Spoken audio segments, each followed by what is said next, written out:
जिस स्टूडेंट ने भी इस प्रॉपर वीडियो को अंडरस्टैंड कर लिया, नवंबर में चाहे आप कंप्यूटर बेस्ड एग्जाम देने जा रहे हो, मोस्ट एक्यूरेट प्रेडिक्शंस बताऊंगा मैं आपको, मोस्ट एक्यूरेट कि रीडिंग का एग्जैक्ट लेवल क्या आएगा। I am going to tell you, proper guidance दूंगा मैं आपको। दैट्स वाई अपने फायदे के लिए पूरा इस वीडियो को देखना। सो क्या क्या चीज़ें इसमें आएंगी। पहले नंबर पर तो नवंबर के एग्ज़ाम्स किस डिफ़िकल्टी लेवल के साथ आएंगे, that is the first thing. Secondly, जो स्ट्रेटजीज बताऊंगा इसमें मैं, देखिए नवंबर के लिए मैं डिफ़िकल्टी, प्रिपरेशन और वेज किस तरीके से आपने एग्ज़ाम में 100% स्कोरिंग लेनी है वो सारा समझाऊंगा आज की वीडियो में। और जो भी टिप्स मैं बताने जा रहा हूँ, स्ट्रेटजीज बताने जा रहा हूँ, वो दिसंबर के लिए और जनवरी 2024 के लिए दोनों तरह के स्टूडेंट्स के ऊपर एप्लीकेबल रहेंगी। बिकॉज मेरी जो स्ट्रेटजीज रहती हैं वो ऐसा नहीं रहता कि 10 में 4-5 बार काम करेंगी, वो 10 में से 10 बार ही काम करेंगी। तीसरा, नवंबर बेस्ड एग्जाम्स के लिए प्रॉपर गाइडेंस शुरू से लेकर एंड तक पूरा हाथ पकड़ कर सिखाऊंगा। टाइम है अभी आपके पास, इसको अंडरस्टैंड कर लें। अपना लेवल कैसे पहचानना है नवंबर मंथ के एग्ज़ाम के लिए, वो चीज़ें बताऊंगा मैं आपको। और साथ ही में आपको मेरे ऊपर क्यों ट्रस्ट करना चाहिए, I am going to explain that. Okay, so पहले जो छोटे क्वेश्चंस हैं, अपने लेवल को कैसे पहचाने।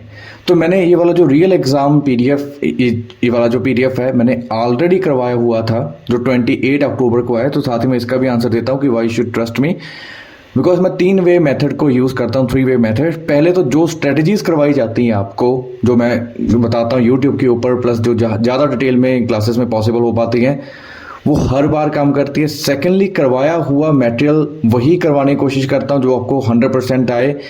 पिछले मंथ्स का जो बैच था 17 को मैंने एक पैसेज करवा दिया था, 17 जो पिछले मंथ का था, और आपको अक्टूबर में 17 अक्टूबर को करवाया गया था। 28 अक्टूबर के एग्जाम में एग्जैक्टली डिट्टो पैसेज आपको रिपीट हुआ था। So that is the second reason.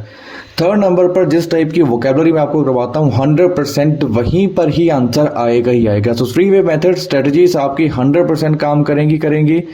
Second number पर मटेरियल जो करवाया जाता है वो that is highly accurate. And third number पर चांस ही नहीं है कि जहाँ पर मेरी वोकेबलरी और वहाँ पर आपको आंसर ना मिले। सो इस चीज़ के ऊपर मेथड बताऊंगा। देन आपने इस पीडीएफ को क्या करना है, इस पीडीएफ को मैंने इंस्टाग्राम के ऊपर अपने अपलोड कर दिया, इसको डाउनलोड करके सॉल्व कीजिए। अगर आपके 9 क्वेश्चन सही होते हैं, लिटरली टेलिंग यू कि अगर आपके 9 क्वेश्चन सही होते हैं, अगर 8 क्वेश्चन सही होंगे तो मानकर चलो कि कच्चा पक्का रहेगा 6 के आसपास। बट अगर आपके 9 क्वेश्चन सही रहते हैं तो पक्का 6 से लेकर 6.5 एंड तक ये सारा सिस्टम चला जाएगा। इसके answers at the very and मैं बाद में प्रोवाइड कर दूंगा, आपको उसी पीडीएफ में चेक करने हैं। ओके, उसी पीडीएफ में एंड में आपको आंसर्स भी मिल जाएंगे। सो इस प्रॉपर गाइडेंस वाली वीडियो को देखने से पहले you people first need to check your level, तभी जाकर मजा आएगा। नहीं तो कोई जो पॉसिबिलिटी नहीं है, फिर आप ऐसी वीडियो देखकर चले जाओगे। Okay, so I am going to tell you the difficulty level. So मैं आपको अभी एक्सप्लेन करने जा रहा हूँ what the difficulty level will be for November based exams. And then I am going to provide you tips कि इस type के क्वेश्चंस को कैसे सॉल्व करना है। I am going to explain that, जो कि नवंबर के लिए 100% एप्लीकेबल है, दिसंबर 2023 एंड जनवरी 2024 के लिए मोर देन सफिशिएंट रहेंगी। और जो next session that is going to start from 15 नवंबर, जो कि दिसंबर 2023 और जनवरी 2024 के लिए स्ट्रेटजी बेस्ड रहेगा, मटेरियल बेस्ड रहेगा, हाईली एक्यूरेट प्रेडिक्शन बेस्ड जो नेक्स्ट सेशन आपका चलने वाला है। और रजिस्ट्रेशन उसकी ऑलरेडी अवेलेबल हो चुकी हैं।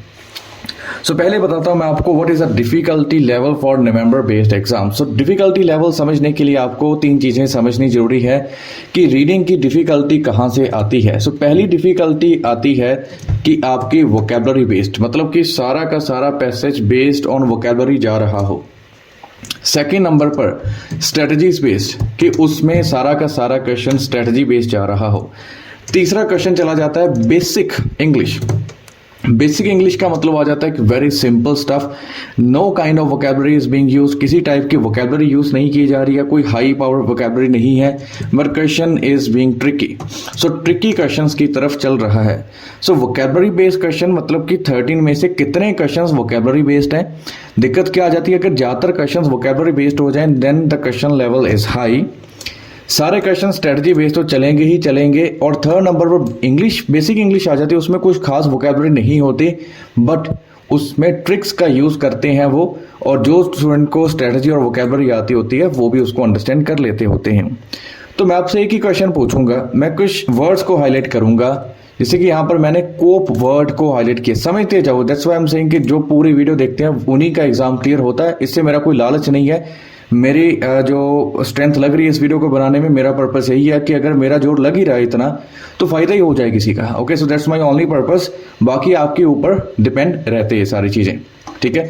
सो कोप आ जाएगा सबसे पहले, और बाद में आपके आगे चलते चलते इनमें से अगर आप देखोगे कोई भी ऐसा वर्ड, जैसे यहाँ पर आ जाता है परसुएडिंग, सॉरी एक वर्ड रह गया था, परसुएडिंग। सो जितने भी हमारे पास आपके क्वेश्चंस आ रहे हैं, so basically just 2 questions based on vocabulary हैं। आगे अगर हम चलें तो ये सारी चीज़ें अगर आप देखोगे, शॉर्टेज आ रहा है इसमें, आपको सारी चीज़ें पता होती है। इनकर वर्ड आपके पास एक और चला जाता है। सो इनकर वर्ड का मतलब कि वोकैबुलरी के सिर्फ 3 क्वेश्चंस हैं। So means in terms of vocabulary जो level is not going to be that high.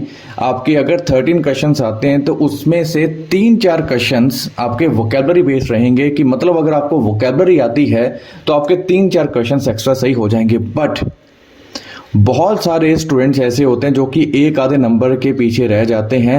तो ऐसा मत देखो कि सिर्फ 3 क्वेश्चन ही वोकैबुलरी बेस्ड आएंगे, सारा डिफिकल्टी लेवल समझाता हूं।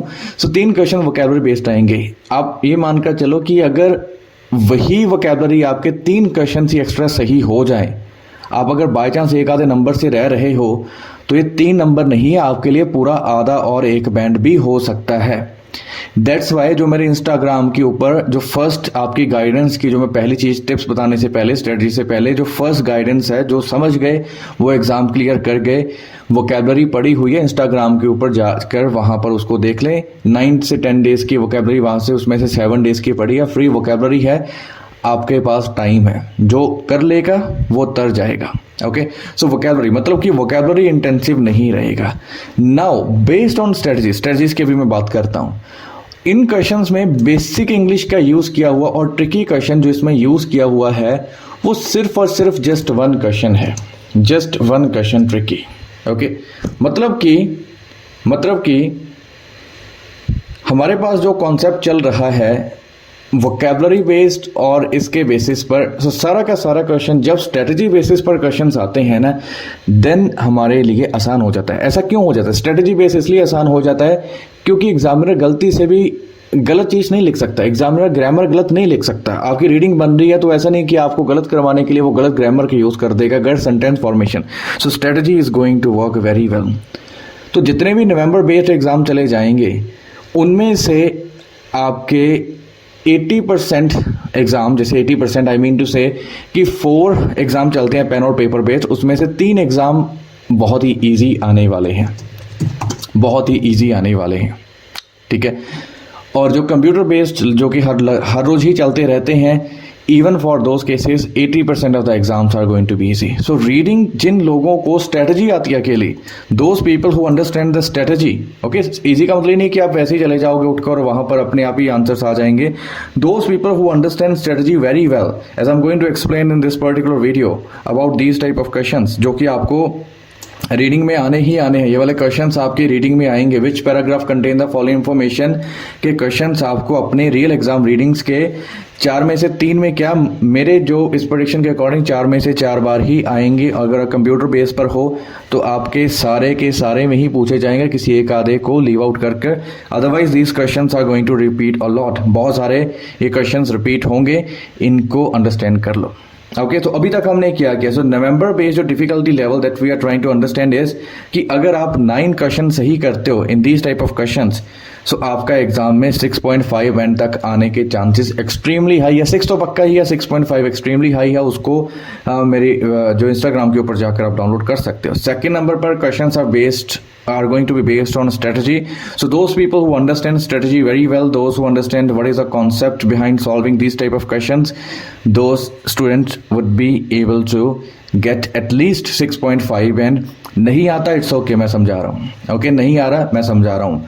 और कुछ स्टूडेंट्स का मैसेज आता है कि अभी नवंबर बेस के जो कोर्स है वो ख़त्म हो चुका है अनफॉर्चुनेटली, दैट्स वाई जो नेक्स्ट मंथ चला जाता है ना दिसंबर और जनवरी, तो अभी 15 नवंबर का जो बैच रहेगा वो दिसंबर के स्टूडेंट्स के लिए, सो अनफॉर्चुनेटली अभी जो बैच अवेलेबल नहीं है फॉर नवंबर exam, that's I am trying to help you people as much as possible through my YouTube videos, और आगे भी आती रहेंगी, नवंबर मंथ को मैं इसी तरीके से कवर करता रहूँगा। सो मूविंग टुवर्ड्स स्ट्रेटजीज के तौर पर हम क्या करेंगे, which paragraph contains the following information. बहुत ही इंफॉर्मेटिव वीडियो इसकी आने वाली है बहुत जल्दी, बट आज ही इसको मैं आपको कवर करके सिखाता हूँ। इन टाइप के क्वेश्चंस में you people need to focus on finding the most important keyword. You need to find the most important keyword, and how you people are going to find the most important keyword, how exactly that is going to happen। तो मैंने एक system बताया था कि article को हटा दें, article जो चले जाते हैं, लेट्स से मैं एक काम करता हूँ इसको कॉपी पेस्ट कर लेता हूँ, ओके। सो आर्टिकल्स को हटा दें, सबसे पहले तो आर्टिकल्स को हटा दें। So we are going to remove articles, ठीक है। तो जैसे यहाँ पर आर्टिकल्स हटाना है, प्रेपोजिशन हटाना है और ऐसी चीज़ हटानी है that is very common. For example देखिए अकाउंट देख रहे हो, अकाउंट बहुत बार आ रहा है, अकाउंट को हटा दो, प्रेपोजिशन को भी हटा दो। कौन सी चीज़ है, ऑफ चला गया, ठीक है, ऑफ चला गया, ये भी चला गया, चलते जाओ मेरे साथ, चलते जाओ, ठीक है। प्रेपोजिशन चला गया, ठीक है। और उसके बाद आल फैक्ट्री को भी हटा सकते हो अगर आप चाहो तो, स्टाफ चला जाएगा, ये हमारे पास चला जाएगा। कॉर्पोरेशन स्टाफ आ गया, अगेन प्रेपोजिशन वगैरह को हटा दो, कोप हमारे लिए ज़रूरी है। विद सेल्स इंक्रीज, विद को हटा दो, कोई ज़रूरत नहीं है। एक ऐसा पैराग्राफ जिसमें स्टाफ की बात की गई हो और सेल्स की बात की गई हो कि स्टाफ भी बड़ा है, स्टाफ नहीं बड़ा सॉरी, कॉर्पोरेशन बड़ी है, वहाँ पर स्टाफ की और सेल्स इंक्रीज हुई है। आर्टिकल्स हटा दो। फिर मैंने आपको कह रहा हूँ द फार्मूला, यहाँ पर आप इसको देख, creation formula of sharp R. Sharp R एक अच्छा वर्ड नहीं है, अगर कोई पर्सन यहाँ पर जैसे ऑस्क्लीन वगैरह आ रहा है, इनको भी हम देख सकते हैं, परंतु ये अच्छे वर्ड्स नहीं है। ऐसा वर्ड जो कि बहुत ज़्यादा रिपीट हो रहा हो, that is not a good word for you. फिर देखिए मैं आगे चलता चलता description of one, so family member एक अलग चीज़ है। परसुएड वर्ड को आप यूज़ कर सकते हो, और इवन कि इसमें क्लीनिंग प्रोडक्ट्स की भी ज़रूरत नहीं है, बिकॉज इस क्वेश्चन में हमारे पास फैमिली मेंबर ही मोर देन सफिशिएंट है। सो बाइंग आ गया, ओरिजिनल ऑस्क्लीन कंपनी बहुत छोटा सा, इसकी ज़रूरत नहीं है। डिस्क्रिप्शन ज़रूरत नहीं है। शार्प आर देखिए बहुत बार आ रहा है, ज़रूरत नहीं है। तो only keyword is international expansion. The reason की ज़रूरत नहीं है, फॉर की ज़रूरत नहीं है, चेंजिंग और पैकेजिंग साइज आ जाएगा। पैकेजिंग साइज अगेन यहाँ पर शार्प आर की ज़रूरत नहीं है। So changing and packaging size, there is a keyword that you people need to take care of. An example of some innovative ideas, तो आप इसको भी हटा सकते हो। सो जो वर्ड निकल कर आए हैं, एक ऐसा पैराग्राफ जिसमें फैमिली है, एक ऐसा पैराग्राफ जिसमें स्टाफ और सेल्स इंक्रीज की बात है, एक ऐसा पैराग्राफ जहां पर क्रिएशन की बात हो रही है, एक ऐसा पैराग्राफ जहां पर इसको बाय करने, छोटा ऑप्शन था, तो option was really small, so we decided not to do anything in this case, okay. International expansion, we decided to talk about that. Changing and packaging size, हम वहां पर चले गए। Some innovative ideas, okay. तो चलते चलते आप किसी भी जगह पर फॉर एग्जांपल मैं बहुत ही लाइटली इसको यूज़ कर रहा हूँ, बहुत ही ज़्यादा लाइटली। फॉर एग्जांपल अगर आप इस चीज़ को देखोगे, हमारे पास हर फादर, उसने अपने फादर को, okay, executive use a product while on holidays in Queensland and convince का मतलब किसी को मनाना, परसुएड का मतलब किसी को मनाना, हर फादर। तो अपने फादर को उसने परसुएड किया, ये आपके पास सारा कीवर्ड निकल कर आ रहे थे, परंतु फैमिली मेंबर एंड परसुएडेड, तो आपका जो भी ऑप्शन था, which ever option this one was, तो हमने इसको इस तरीके से सीधा का सीधा एफ लगा दिया, ओके। अगेन रैंडमली मानकर चलो, मैं सीधा अगर यहाँ पर भी चलूँ, ई पैराग्राफ को लेकर चलते हैं। सो ई paragraph that is quite small, okay. Sharp R was released in Australian supermarkets 1997, became the top selling product in category within this month. It was all hands on deck, Cat the factory, यहाँ पर कुछ ना कुछ और होगा। Labeling, bottling Sharp R to keep up with demand, so demand बहुत ज़्यादा बढ़ गई थी। Osclean ditched all other products and rebuilt the business around Sharp R, so उन्होंने सारा कुछ छोड़ दिया और इसी के ऊपर concerned हो गए। This state recalls this very tough. It was hand to mouth, cash flow was very difficult. She says Osclean had to pay new line fees to supermarket chains, which also squeezed margins. तो क्या हो रहा है इसमें, कहते हैं कि Australia में चला गए, वहाँ पर भी टॉप सेलिंग प्रोडक्ट बन गया, बहुत ज़्यादा डिमांड इसकी बढ़ चुकी थी, ठीक है, सारे प्रोडक्ट्स को उन्होंने छोड़ दिया और सारा बिजनेस इसी के साथ लेकर चले गए। तो इनमें अगर आप देखोगे, इनमें एक चीज़ को देखोगे, क्या चीज़ें आ रही हैं। So what are we focusing on these kind of products, इस टाइप की चीज़ों में लग रहा है कि एक तो सेल्स इंक्रीज हो रही है, दूसरा जैसे लिख रहा है ना कि सारे जो मतलब it was hand to mouth, मतलब कि सारे लोग बहुत ज़्यादा काम कर रहे हैं, so people are working a lot. तो इनमें आप देखो सेल्स भी इंक्रीज हो रही है, the sale is increasing and at the same time यहाँ पर आपके लिख रहा है कि कॉर्पोरेशन स्टाफ, तो लग रहा है ना सीधा का सीधा रैंडमली आप कोई भी उठा लो, you can select any kind of thing, any kind of जो आप पैसेज और any kind of PDF, any kind of book that you have been preparing throughout your learning period, you can use this strategy every single time. This is going to work very well. Okay, आगे चलते चलते कोई और छोटा सा paragraph देखते हैं। मैं नहीं चाहता कि ज़्यादा लेंथी चला जाए, बट इसके बाद लेंथी पैराग्राफ्स ही बचे हैं, ठीक है। चलो इसको देख लेते हैं। One of Australia's latest innovation success stems from a lemon scented bathroom cleaner called Sharper, the formula for which was concocted in a factory in this, जो भी जगह थी। 1995 में इन्होंने क्या किया था, 1995 में टॉम क्विन और जॉन इन्होंने एक स्ट्रगलिंग कंपनी को बाय किया जो कि 100 तरह के प्रोडक्ट्स को बेच रही थी। The business was in bad shape, the cleaning formulas were ineffective, environmentally harsh and there were few regular clients. तो नेगेटिव चीज़ों के बारे में बात कर रहे हैं, so it's a negative kind of paragraph जहां पर उन्होंने कुछ चीज़ को बाय किया है। Now sharper is claim to be the top selling bathroom cleaning product in the past 12 months, almost 4 million bottles बिक चुकी हैं। कंपनी कहती है कि 2004 तक 10 मिलियन बॉटल्स बिक जाएंगी। Company sales to reach 11 million, 70% of business being exports. So big inroads on the British market, so बहुत ज़्यादा पॉपुलर हो चुका है, सो बहुत ज़्यादा। तो क्या लगता है मुझे, सीधा सीधा बताओ। देखो एक तो उन्होंने कोई फार्मूला नहीं बताया, ठीक है, पैकेजिंग साइज की कोई बात नहीं कही, कोई इनोवेटिव आइडियाज़ नहीं किए, इंटरनेशनली वो नहीं, अभी तक ऑस्ट्रेलिया में ही है। तो उन्होंने क्या किया, इस कंपनी को बाय किया, बाइंग द ओरिजिनल ऑस्क्लीन कंपनी, जब वो बहुत बुरे हालातों में थी। कौन सा था, नो यहाँ पर हमने yes this one, okay. So B paragraph था, ओस्क्लीन कंपनी को उन्होंने बाय किया था। तो देख रहे हो ना किस तरीके से ये सारी strategies, if these strategies are this effective, तो क्लासेस में इसमें बहुत ज़्यादा हाई लेवल के ऊपर इसलिए करवाया जाता है बिकॉज हम हर एक स्ट्रेटजी के ऊपर 2 दिन स्पेंड करते हैं। We spend 2 days on each type of strategy, on each type of individual question, so that we become a master of that, and also combine all those factors with vocabulary and stuff like that. आप इन चीज़ों को बहुत अच्छे तरीके से समझ पाते हो। So hopefully this video was useful to all of you and you people were able to understand the exact difficulty level of number based exams, and now you people have a firm understanding of solving these type of questions, which is basically which paragraph contains the following information, and you people have some level of confidence and you people have some time left. And में मैं ऐसे ही कहूँगा, vocabulary करनी है आपने। दूसरे number पर मैंने आपको ये बताया कि आप इन स्ट्रेटजीज को यूज़ करोगे और दैट्स इट, इनको प्रैक्टिस कीजिए और आपको step by step guidance provide हो चुकी है।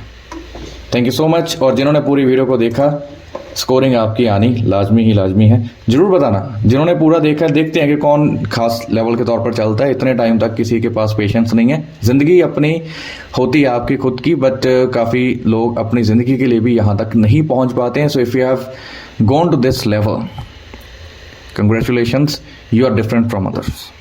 Thank you so much.